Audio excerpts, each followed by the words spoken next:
Hello दोस्तों, आज हम डिस्कस कर रहे हैं कि जो डॉक्टर की पर्ची होती है, ओपीडी स्लिप कह लो, प्रिस्क्रिप्शन कह लो, कैसे समझें इसको, प्रिस्क्रिप्शन को कैसे इसको हम रीड करें। हम रीडिंग पढ़ेंगे आज कि हम देखते हैं बहुत बार हम यही देख पाते हैं कि डॉक्टर जो दवाई लिखता है हमें समझ नहीं आती कि कैसे लेनी है, कि आधी लेनी है, पूरी लेनी है, और अगर सिरप दिया है तो सिरप कैसे लेना है, इंजेक्शन दिया है तो इंजेक्शन कैसे लेना है।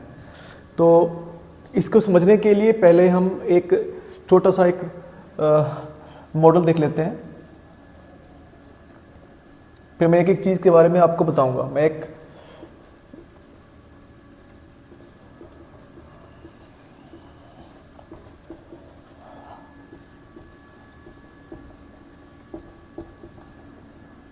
यूजली ऐसे लिखा होता है, लेकिन ये जो प्रिस्क्रिप्शन है ये पूरा नहीं है अपने आप में। इसको पूरा कैसे करें हम, इसके लिए हमें पूरा कॉन्सेप्ट समझना पड़ेगा पहले कि जो डॉक्टर की पर्ची होती है, डॉक्टर की पर्ची के ऊपर सबसे ऊपर लिखा होता है कंप्लेन ऑफ, पेशेंट को दिक्कत क्या है, कफ है, कोल्ड है, फीवर है, कितने दिन से है। फिर वो थोड़ा सा एग्जामिन लिखा होता है, वहाँ पर बीपी पल्स लिखा होता है पर्ची पे, रेस्पिरेटरी रेट, SpO2। अगर चेस्ट की दिक्कत है तो चेस्ट के बारे में लिखा होता है कि चेस्ट में कोई प्रॉब्लम तो नहीं है, पेट में है तो पर एब्डोमेन लिखा होता है, ठीक है। न्यूरो की प्रॉब्लम है तो फिर CNS के बारे में लिखा होता है। ये तो एक ब्रीफिंग होती है उस कंप्लेंट्स की। अब फिर उसके बाद कुछ टेस्ट लिखे होते हैं, वो टेस्ट हमने लास्ट वीडियो में डिस्कस किए थे। नंबर ऑफ टेस्ट थे, ब्लड टेस्ट थे, यूरिन टेस्ट थे, एक्सरे, ECG एक्सेट्रा, बहुत सारे टेस्ट जो भी अपन पढ़ चुके हैं। उनमें से जो डॉक्टर को लगता है कि इस बीमारी से रिलेवेंट है वो अपने रिलेवेंट टेस्ट करवाते हैं। उसके बाद फिर नंबर आता है एग्जामिन करके प्लस टेस्ट देख के दवाई लिखने का। अब वो दवाई के बारे में समझना बहुत जरूरी है। आपने सब कुछ देख लिया, दवाई ढंग से नहीं ली, दवाई गलत टाइम पे ले ली तो आपको दिक्कत आ सकती है और हो सकता है आप पूरी तरह से ठीक ना हो। तो जो कोई भी ड्रग को देखने के लिए उसकी फॉर्म समझो पहले। तो फॉर्म्स किस किस फॉर्म में ड्रग हो सकती है। पहली तो हमने देखा टैबलेट्स फॉर्म में हो सकती है, दूसरा कैप्सूल फॉर्म में हो सकती है, तीसरा सिरप फॉर्म में हो सकती है, उसके बाद इंजेक्टेबल हो सकता है, इंजेक्टेबल्स। तो इंजेक्टेबल के टाइप होते हैं। एक हम नसों में लगाते हैं, वेन्स में कहते हैं उनको बोलते हैं इंट्रावीनस। हम लोग अपनी मेडिकल लाइन में शॉर्ट फॉर्म में इसको IV फॉर्म में लिखते हैं। दूसरी फॉर्म होती है इंट्रामस्कुलर, इसको हम IM कहते हैं। इसका मतलब क्या है कि ये मांसपेशियों में लगते हैं। मांसपेशियां जैसे कि हमारी हिप के मसल्स में, कई बार डेल्टोइड की मसल में लगाते हैं हम लोग। जो मोस्ट कॉमन है वो हिप की मसल में ही लगाते हैं, ठीक है। उसके बाद हमारा अगला रूट है इंजेक्टेबल का, सबकुटेनियस। ये स्किन के नीचे लगाते हैं। इसमें हम दो रूट हम यूजली यूज करते हैं। एक तो हम लगाते हैं इंसुलिन के लिए और एक लो मोलिकुलर वेट हिपेरिन के लिए, जो खून पतला करने का टीका होता है। एक और भी कॉमन होता है, हम ADR एड्रेनलिन लगा देते हैं जब हमें कोई एनाफिलैक्सिस को होती है, किसी ड्रग से एलर्जी होती है। जो अगला रूट है वो है इंट्राडर्मल। इंट्राडर्मल यूजली हम BCG वैक्सीन के लिए लगाते हैं, और बाकी और सारे टेस्ट भी होते हैं तो उसमें भी लगाते हैं। और एक मोन्टुक्स टेस्ट जो करते हैं वो भी इंट्राडर्मल ही लगता है। तो हम डिस्कस करें, ये तो हो गया इस किसी भी दवाई का फॉर्म। उसके बाद हमने देखा ऑगमेंटिन लिखा हुआ है। ऑगमेंटिन एक ब्रांड नेम है। बहुत सारी कंपनियों के कई ब्रांड, एक ही साल्ट के कई ब्रांड नेम आते हैं। कई बार वो नाम होते हैं मिलते जुलते, तो उसे हमें सही समझने के लिए डॉक्टर को लिखना चाहिए कि उसमें साल्ट क्या है। जैसे ऑगमेंटिन की बात करते हैं, ऑगमेंटिन में साल्ट है अमोक्सिसिलिन एंड क्लेवुलिनिक एसिड। तो हो सके तो इसकी स्ट्रेंथ भी लिखनी चाहिए, ये 500 में, ये 125 में। उसके बाद ये अब हमने साल्ट नेम लिख दिया उसका। फिर उसके बाद आती है इसकी स्ट्रेंथ, किस स्ट्रेंथ का है ये, 625 mg है, 325 mg है, या और स्ट्रेंथ में आता है, ठीक है। उसके बाद आएगी उसकी स्टैंडर्ड्स, जो स्ट्रेंथ लिखी वो mg में है, ग्राम में है, या माइक्रोग्राम में, mcg कहते हैं उसको, या माइक्रोग्राम। उसके बाद आ गई इसकी फ्रीक्वेंसी। फ्रीक्वेंसी कई तरह की होती है, थोड़ा ब्रीफिंग कर रहा हूं मैं आपके लिए। ओडी दिन में 1 बार, बीडी दिन में 2 बार, टीडीएस दिन में 3 बार, क्यूआरडी दिन में 4 बार। ओडी को कई बार हम क्यूडी भी लिख देते हैं, क्यूडी। तो क्यूडी और क्यूआरडी में दोनों में फर्क है। 5 बार देनी हो तो हम लिखते हैं 5 टाइम्स ए डे। हफ्ते में लिखनी हो तो हम देते हैं वीकली, और अगर मंथ में 1 बार देनी है तो वंस इन ए मंथ। 15 दिन में देनी हो तो वंस इन फोर्टनाइट, ठीक है। और भी तरीके हैं, Q2R एवरी 2 घंटे बाद, Q4R हर 4 घंटे बाद, QOD 1 दिन छोड़ के। तो ये कुछ इसकी फ्रीक्वेंसीज हैं जो हमें याद होनी चाहिए, पता होना चाहिए इसके बारे में। अभी ये प्रिस्क्रिप्शन पूरा नहीं है अभी आपका, इसमें होना चाहिए कि खाने से पहले या खाने के बाद। खाने से पहले को बोलते हैं AC, खाने के बाद को बोलते हैं PC, एंटीसीबम, पोस्टसीबम, ठीक है। उसके बाद इसका रूट होना चाहिए। रूट किस रूट से लिया जा रहा है ये, पर ओरल मतलब मुंह से लिया जा रहा है। अगर कोई नलकी डाल रखी है, आरटी डाल रखी है, राइस ट्यूब जिसे कहते हैं हम लोग, जो नाक के थ्रू डालते हैं, उनको बोलते हैं थ्रू आरटी। कई बार कुछ ड्रग्स हम थ्रू ईटी भी देते हैं, एंडोट्रेकियल रूट से भी देते हैं, ठीक है। और उसके बाद आता है आपका एचसीपीसी, तो हो ही गया। कुछ ड्रग हम रात को दे देते हैं, वो हमें मेंशन करनी पड़ेगी कि होरासोमनी रात को सोते वक्त। कुछ ड्रग हम एम्प्टी स्टमक देते हैं, खाली पेट, बिल्कुल उठते ही खाली पेट। उसमें जो मोस्ट कॉमन है वो थायराइड की ड्रग है और गैस की ड्रग है, जो हम खाली पेट देते हैं, प्रोटॉन पंप इनहिबिटर, ठीक है। और उसके बाद हम लिखना चाहिए हमें स्पेशल इंस्ट्रक्शंस, कि अगर हमें पता होना चाहिए कि उस ड्रग का मेन प्रिकॉशन पेशेंट ने क्या लेनी है। जैसे कि डाइटोर की गोली है, लासिक्स की गोली है, अगर मैं इसे रात को दे दूंगा तो पेशेंट को पूरी रात पेशाब लगा रहेगा, तो इसलिए हमें सुबह देनी चाहिए लासिक्स। ऐसे ही क्रीमल एक्स की गोली है, ये कब्जी खोलने के लिए होते हैं। अगर पेशेंट को पहले ही दस्त लगे हुए हैं और हमने मेंशन नहीं किया कि दस्त होने पे बंद कर दें, तो पेशेंट वो दवाई बार बार लेता रहेगा। तीसरा, जैसे बीपी की गोलियां होती हैं, बीपी की गोलियों में क्या प्रॉब्लम आती है, हमें लिखना चाहिए कि बीपी इतने से कम हो तो हमें ये गोली बंद करनी है, उस दिन की ये डोज मिस करनी है और डॉक्टर से कंसल्ट करना है। तो इतना कुछ हमें उस प्रिस्क्रिप्शन पे पेशेंट को लिखा होना चाहिए, वो बताना चाहिए। उसके बाद कितने दिन के लिए लेनी है, 5 दिन के लिए, 7 दिन के लिए, मंथ के लिए, वो सब लिखना चाहिए अपने को।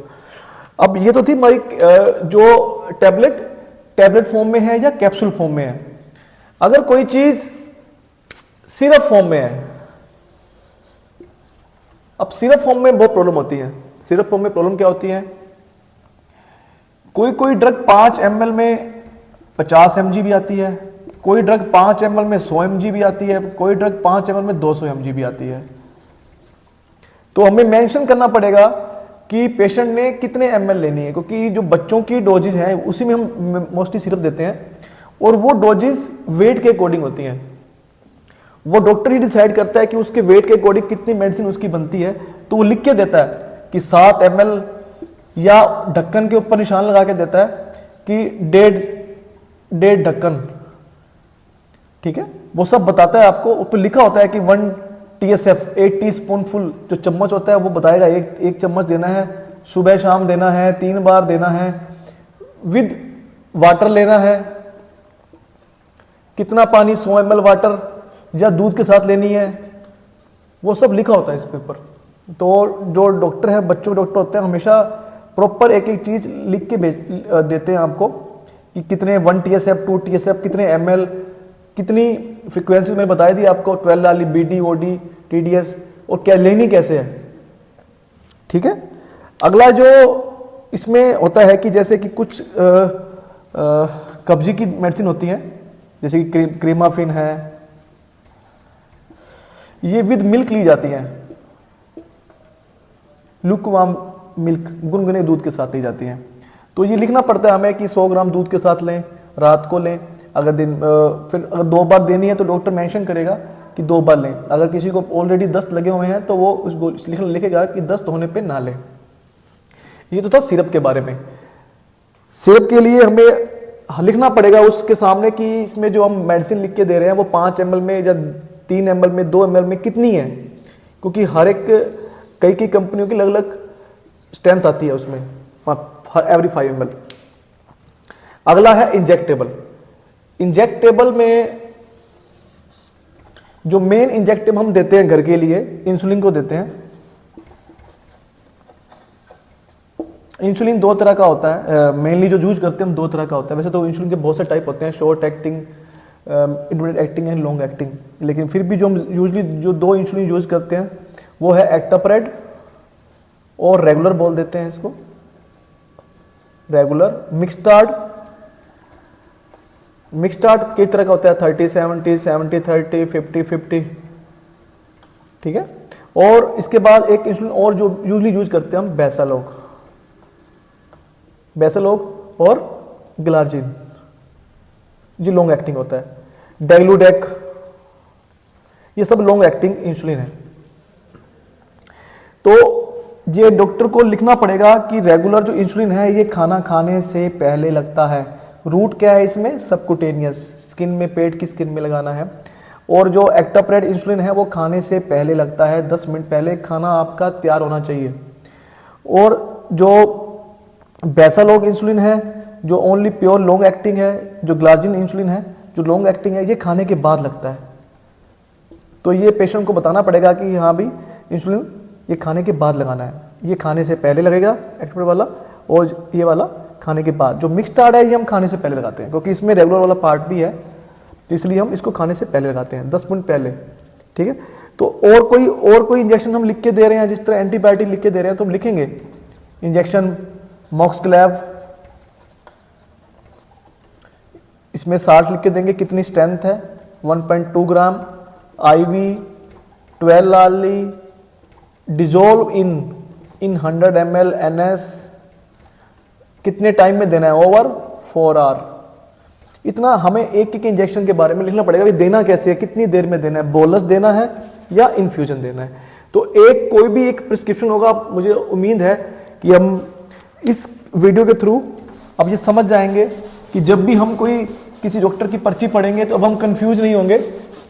मैं एक बार आपके लिए एक समराइज कर रहा हूँ इन सारी हमारी जो अब तक मैंने आपको बताया है कि डॉक्टर की पर्ची के ऊपर पहले तो कंप्लेन लिखी होंगी, उसके बाद BP पल्स, इसको वाइटल बोलते हैं, ये लिखे होंगे, फिर कुछ लैब इन्वेस्टिगेशन के लिए एडवाइस किया होगा। उसके बाद जो RX क्या होता है, रेसिपिर मतलब टू टेक, ये हम गॉड को समर्पित करते हैं कि हे खुदा, ये जो हम दवाई लिख के दे रहे हैं ये तुझे समर्पित है और ये कबूल करना। तो ये टू टेक लैटिन वर्ड से डिराइव है, ये रेसिपर, टू टेक। इसमें पहले हम फॉर्म लिखेंगे, टैबलेट, उसके बाद हम ब्रांड नेम के ब्रैकेट में लिखेंगे उसकी साल्ट नेम, कॉन्स्टिट्यूएंट्स क्या है उसके बाद हम उसकी स्ट्रेंथ लिखेंगे, 100 mg 200 mg जो भी उसकी स्ट्रेंथ है। उसके बाद उसका स्टैंडर्ड लिखेंगे, mg है, ग्राम है, माइक्रोग्राम है। उसके बाद हम लिखेंगे कौन से रूट से लेनी है, पर ओरल लेनी है, थ्रू RT लेनी है, थ्रू ET लेनी है, खाने से पहले है, AC है, PC है या एम्प्टी स्टमक है। उसके बाद फ्रीक्वेंसी है उसकी, OD है, BD है, TDS है, QID है, ठीक है। उसके बाद स्पेशल इंस्ट्रक्शंस, ठीक है। ऐसे जब हम सिर्फ लिखेंगे उसमें लिखेंगे 2 TSF देना है, 1 TSF देना है, 12 आली देना है, OD देना है, विद 100 ml वाटर देना है, ठीक है। और उसके बाद जो इंजेक्टेबल लिखेंगे उसमें हम प्रॉपर मेंशन करेंगे कि इंजेक्शन कितनी स्ट्रेंथ, साल्ट क्या है उसका, कौन से रूट से देना है। उसके बाद डिजोल्व किस में करना है, डिस्टिल वाटर में करना है, एनएस में करना है या डीएनएस में करना है। उसके बाद इसको इन्फ्यूज कितने आवर में करना है, ओवर 4 आवर और 8 आवर में, और फिर फ्रीक्वेंसी। तो इतना कुछ हमें मेंशन करना पड़ेगा। और एक खास बात जो हम भूल जाते हैं, in case of any reaction,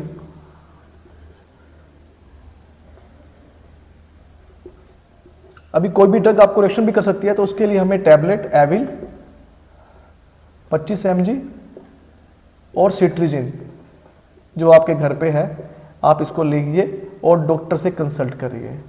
और एक नंबर दिया होता है इमरजेंसी का, आप उस पर कंसल्ट करके आप डॉक्टर से कंसल्ट कर सकते हैं। लेकिन इमरजेंसी में फ़ोन नहीं मिल रहा तो आप एविल 25 mg या सिट्रीजिन 10 mg ले सकते हैं डॉक्टर कंसल्ट।